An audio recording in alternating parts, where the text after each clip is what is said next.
Hi boys and girls, welcome back. Let's continue reading Turtle in Paradise. This is chapter 7. Terry and Pat. As I walked to the docks through the gray early morning light, I felt just like Terry Lee heading off with Pat on an adventure to the far east. Except, of course, I'm going to be looking for sponges, not a gold mine. But I don't care. I'm excited. Also, it doesn't hurt that Beans was burned up when he found out Slowpoke had hired me and not him.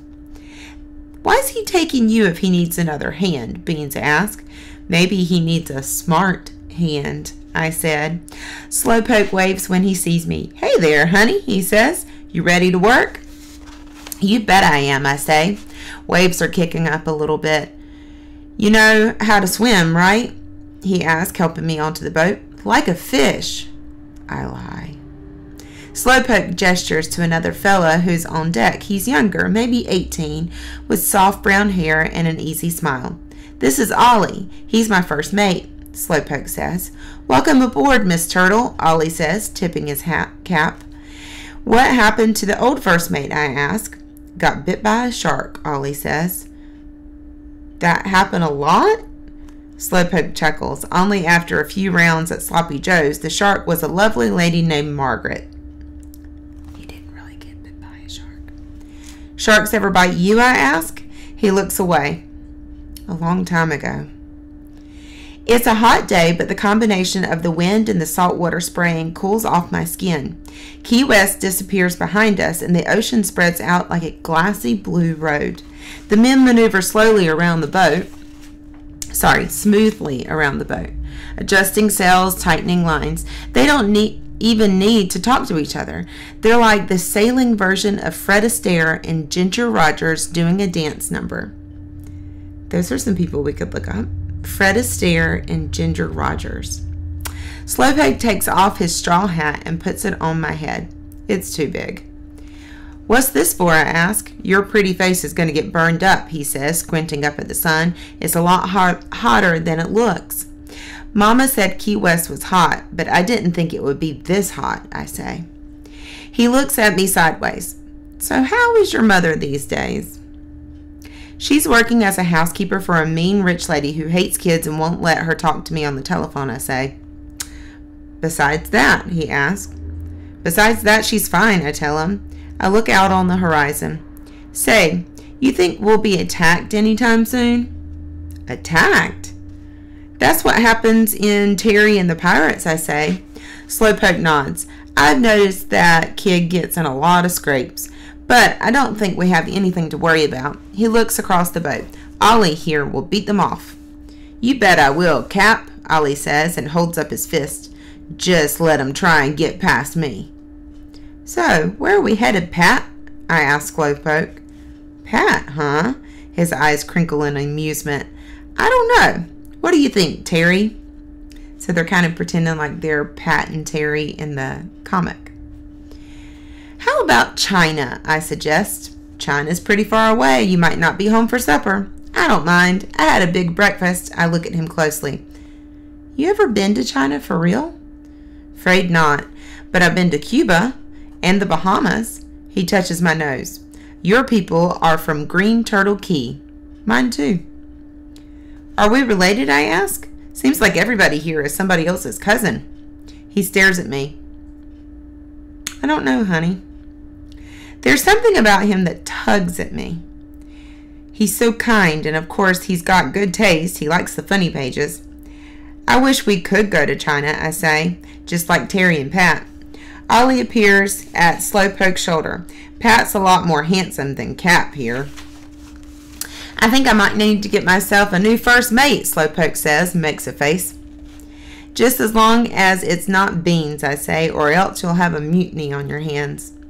Ollie tosses in the anchor, and Slowpoke and I climb down into the little dinghy. Slowpoke picks up a jug of some kind of liquid and pours it onto the surface of the water. "What's that?" I ask. "Shark oil. You spread it out on the water, and when you look through the bucket, you can see better. Helps you spot the sponges." He picks up a glass-bottomed bucket and holds it on the water. looking down intently. Then he takes a long pine pole that has a three-pronged hook on the end and sticks it in the water, hook in first. He fishes around and then drags the pole up. Stuck on the hook end is a black sponge. Good size. It's no loggerhead, but they can't all be, Slowpoke says. I help by pointing out sponges, and Ollie and Slowpoke fish them out. After a few hours, we've got a nice pile of sponges. That's a good day's work, Ollie says, wiping the sweat off his forehead and looking at Slowpoke. What do you think, Cap? I see one more, I say. You want to try for it, Miss Turtle? Ollie asks, holding out the pole. All right, I say. I maneuver the pole, and Slowpoke smiles at me. You're a born conch, he says. I've almost snagged the sponge when I lose my footing and go tumbling over the side of the dinghy. The next thing I know, I'm underwater, and I try to take a breath, but I choke. All I can think is that Beans is going to be so happy that I'm dead because he'll get his room back. Then I feel a strong arm go around my waist and pull me to the surface. I got you, honey, Slowpoke says, and then I'm being handed up into Ollie's arms and laid on the bottom of the dinghy. Spit it up, Miss Turtle, Ollie says, and I do. Good girl, a dripping Slowpoke says, brushing the wet hair gently from my forehead. You just took 10 years off my life. She went over so fast, Cap, Ollie says, his face anxious. I thought you said you could swim like a fish, Slowpoke chides me. A dead one, I say, and cough. Honey, Slowpoke says, shaking his head. Dead fish float. We're sailing for home when we pass by a slip of an island with a shack. Slowpoke turns to Ollie and says, I want to check on the cistern. Aye, aye, Captain, Ollie says, and drops anchor close to the little island. The men row the dinghy to the shore, and I follow Slowpoke to the shack. Does someone live here, I ask, peeking inside. It's tiny and smells like something died in it. Spongers leave their sponges here to cure sometimes. There's a cistern out back that catches rainwater that we use too. You want to help me check on it, Terry? Sure, Pat, I say. Slowpoke lifts the lid off the big barrel, and I see a dead rat floating in the water. This is why we check it, he tells me. I hate rats, I say. He empties out the cistern and sets it up again, and then he says, speaking of Terry and the pirates, there's something you might like to see. He leads me over to a big rock near the water's edge, and there's an iron spike in it. Do you know what that is? An old spike in a rock? His voice grows low. It's a genuine pirate death trap. Pirates would shackle rivals to this rock and let them drown in the incoming tide. That spike held the iron shackles. I look down at the rock and then back up at Slowpoke. You're pulling my leg, I say. You got me, he says with an admiring laugh. Not much gets past you. I'm smart, I say. But there were pirates around here a long time ago, he says. I don't believe you. It's true. See those keys? He asked, pointing out at the little islands in the distance. There's hundreds of them. That's where pirates used to hide their ships and their loot. Anyone ever find any treasure, I ask? Everybody's always looking for Black Caesar's treasure, especially after Old Ropes up and disappeared. So there's somebody named Old Ropes, and they just disappeared one day. Who's Black Caesar? Who's Old Ropes? Why, everybody's got such funny nicknames around here anyway. Why does everybody have such funny nicknames around here anyway? Slowpoke laughs.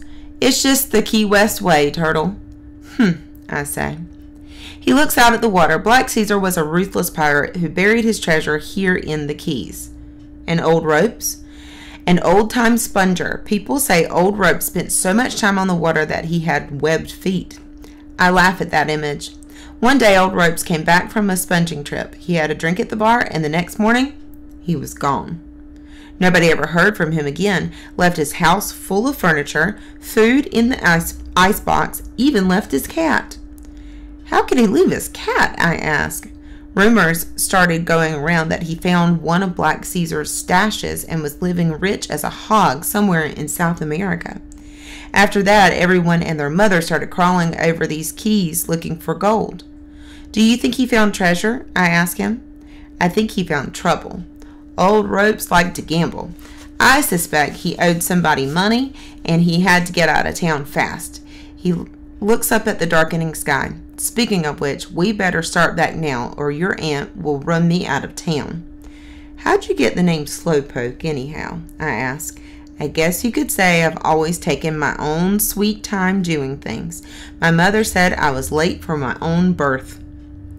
Just as long as you don't take your sweet time paying me, I say, and I hold out my hand. He shakes his head and digs into his pocket.